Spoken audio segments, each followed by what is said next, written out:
له علاقة شبه طيبة. البريود الأخيرة بديت بالتجربة بالمطالعة وبديت معناها نكتشف في كتب جدد وكل كتاب يجي تشوف باش نقرا كتاب جديد. مش مطالعة برشا اما نحب القراية. معناها كي نبدا نقرا كتاب نبدا نعمل عليه جو خاطرني اني كي نبدا نقرا كتاب تلقاني معناها مدته بكيفي معناها اني نحب نقراه مش معناها نقرا فوق من قلبي حاجه من هكاك. اكثريتها ديما في لي ريزو سوسيو خاطر القرايه في مثلا في الفيسبوك تبدا تقرا في قصه ولا تبدا تقرا في حكايه معناتها ارتاح بكثير خير من الكتاب. طالع 5-6 كتب في العام. ممتاز لو ماكس. اثنين. وننصح العباد انه تستثمر وقتها في القراءة خير من اللي يضيع وقتها في التليفونات. ديجا نجمو توا نعملو دي ابليكاسيون كيما انا قاعد نعمل تنجم تركب في كاميرا في اي بلاصة تيليشارجي معناها كتب وتقرا. ننصحهم ديما يقراو حكيت انه القراءة في الكتاب ما عادش معناتها العباد ما عادش تقرا برشا الكتب ديما قريتها ديما في لي ريزو سوسيو. ننصح معناها الكتاب حتى انت معناها تقول ما ينفعنيش ولا ما يهمنيش فيه ولا حكايه اقرا ما ينفعكش اليوم نجم ينفعك نهار اخر.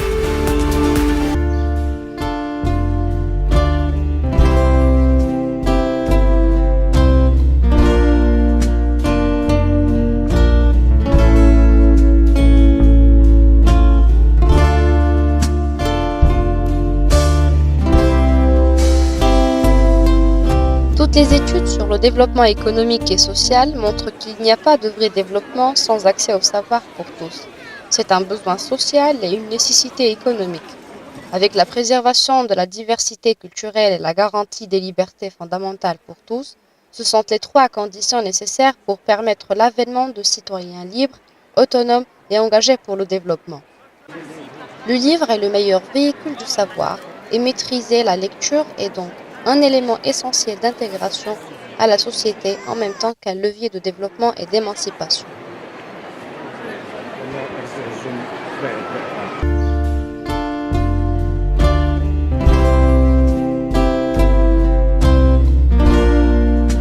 C'est à une femme, Fatima Al-Fihri, fille d'un riche marchand tunisien ayant émigré, que l'on doit la création de l'université d'Al-Qarawiyyin en 859 à Fès, au Maroc.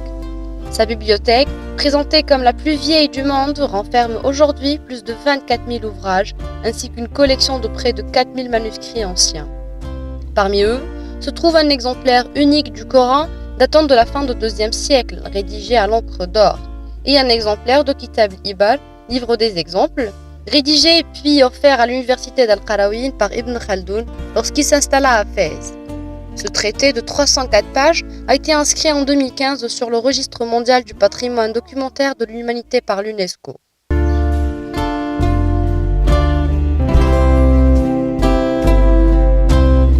Au Maghreb, comme beaucoup d'autres pays d'Afrique, la tradition orale a été et est toujours très importante.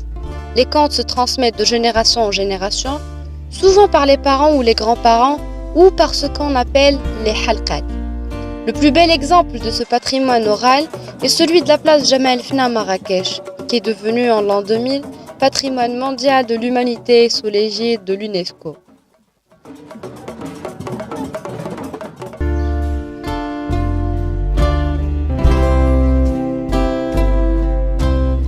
Bien que l'histoire du Maghreb ait connu de nombreux écrivains, le passage à l'écriture moderne a commencé vers le milieu du XXe siècle. Il s'est fait d'abord en langue française et ensuite la langue arabe a pris le dessus. Au Maroc, Ahmed Safraoui 1915-2004, Driss Chouaibi 1926-2007. En Algérie, Katib Yassine 1929-1989, Mohamed Dib de 1920 jusqu'à 2003 et en Tunisie, Ali Béchour depuis 1939 et Abdelwahab Meddeb entre 1946 et 2014. Il constitue la première génération d'écrivains d'expression française.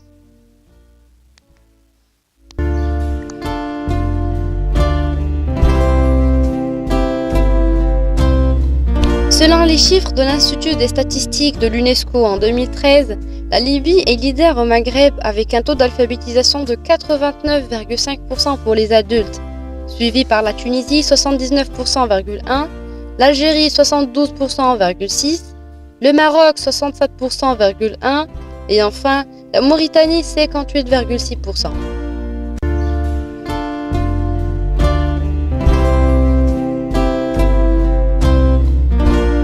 Emerald Consulting a effectué un sondage au mois de mars 2016 relatif au rapport des Tunisiens à la lecture auprès d'un échantillon de 1000 personnes interrogées dans les 24 gouvernorats. 75% des interrogés ne possèdent aucun livre chez eux, en dehors de magazines, journaux, livres scolaires et du Coran. L'année dernière, ils étaient 79% à être dans la même situation. À la question « Avez-vous acheté un livre durant les 12 derniers mois ?», 82% ont répondu par un non. Autre chiffre inquiétant, 77% des personnes sondées déclarent n'avoir lu aucun livre de leur vie à part le Coran. Quant à la tranche d'âge qui lit le plus, elle est assez jeune. 28% des jeunes entre 18 et 25 ans, contre 14% des personnes dépassant les 65 ans. Selon le sondage, la situation est identique dans les autres pays du Maghreb.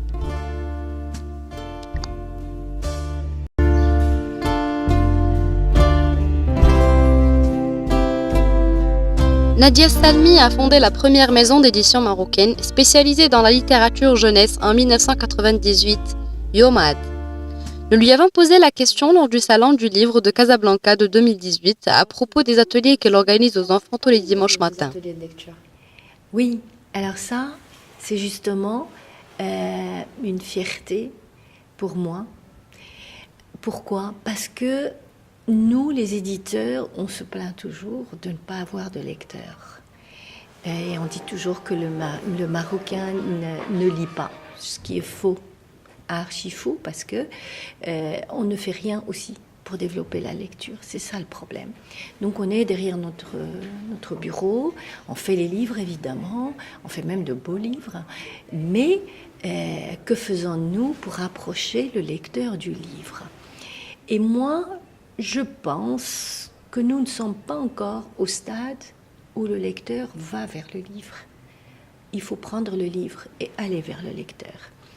Et comme je travaille pour la jeunesse et pour les enfants, c'est ce que je fais.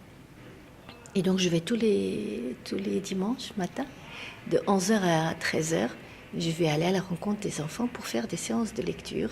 L'activité s'appelle Lire pour grandir. Et elle a eu beaucoup de succès à Rabat, puisque c'est là où je vis. Et maintenant, elle existe dans bientôt 15 villes du Maroc. On va aller jusqu'au Sahara. Alors, l'idée, en fait, c'est que tous les dimanches, de 11h à 13h, beaucoup d'enfants lisent en même temps dans plusieurs villes du Maroc. C'est pas beau ? C'est super. On va se faire en plus.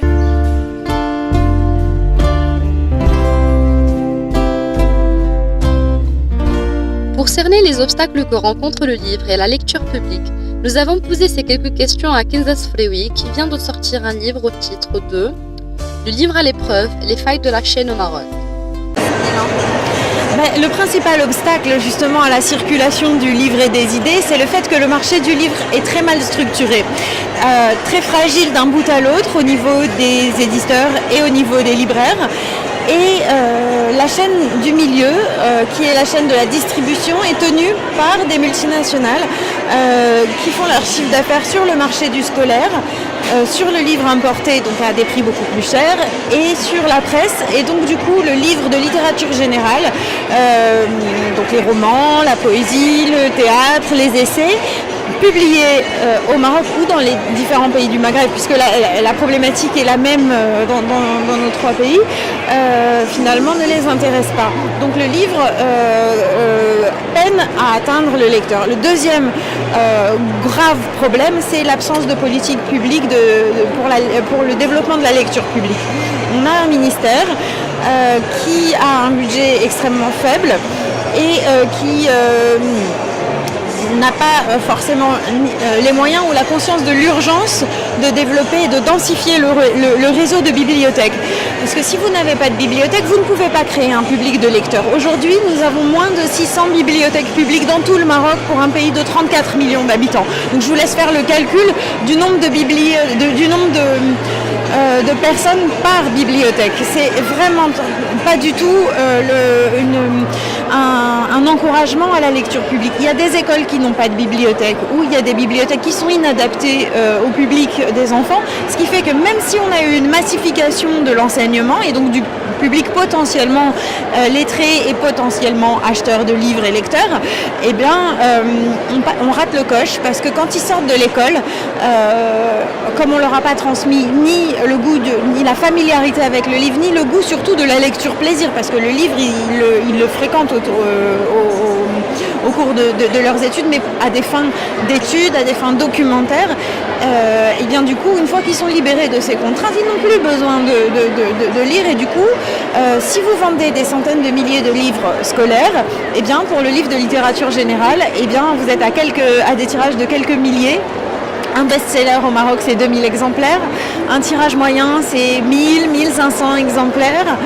Avec les tendances d'édition numérique, ça a tendance de possibilités d'impression numérique. Les tendances vont à la baisse aussi du tirage initial. Voilà, et ce sont des livres qui mettent beaucoup de temps à s'écouler parce que le circuit est défaillant. Quels sont donc les freins et les explications données par l'État pour expliquer cette situation? L'État a pour l'instant fait le pari d'un soutien à la publication, c'est-à-dire qu'il donne des subventions. Alors que ces subventions, d'une part, sont peu significatives par rapport au budget d'un livre. Elles arrivent encore très tard, je viens d'en faire l'expérience, j'attends encore le règlement d'un livre qui a été soutenu l'année dernière, qui a fait une vie commerciale et qui a eu un prix, mais donc nous avons imprimé que ce livre a été fait avec le soutien du ministère de la Culture. Nous attendons encore le versement de la subvention. Donc en termes de préfinancement et d'aide au secteur, c'est pas du tout, ça ne marche pas. Enfin, et il serait beaucoup plus efficace d'investir vraiment dans l'infrastructure, de rénover les bibliothèques, de former des bibliothécaires, de constituer des vrais fonds aussi, des fonds modernes, parce qu'aujourd'hui on est au 21e siècle, on ne peut plus faire une bibliothèque classique comme ça se faisait au siècle précédent.